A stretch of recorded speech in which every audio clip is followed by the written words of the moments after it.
ये कहानी 4 दोस्तों की जो 12th की परीक्षा के बाद में एक छोटी सी होटल में पार्टी करते हैं और ये डिसाइड करते हैं कि 40 साल बाद फिर यहीं मिलेंगे और 1 जनवरी को मिलेंगे और जो सबसे आखिरी में आएगा बिल उसी को देना है। जो वेटर था खड़ा खड़ा सारी बातें सुन रहा था, उसने कहा अगर मैं भी रहा यहीं पर 40 साल बाद तो आपकी पार्टी देखूंगा।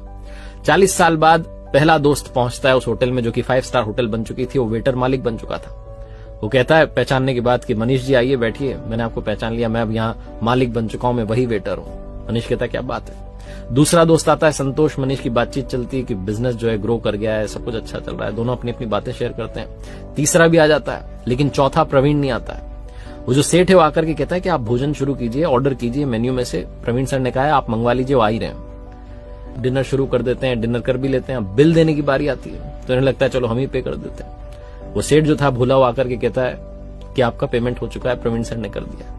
भारी मन से उठ करके जाने लगे कि चौथे दोस्त से मिलना नहीं हुआ।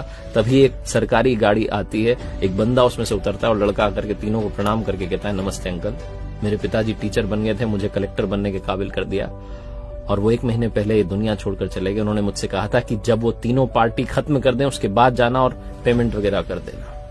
पिताजी अब इस दुनिया में नहीं है। ये तीनों रियलाइज करते हैं कि 40 साल बाद क्यों मिले, 40 दिन बाद ही मिल लेते हैं। अपनों से मिलते रहिए इससे पहले कि कोई आपका अपना आपको छोड़ के चला जाए, क्योंकि आदमी पानी का बुलबुला है।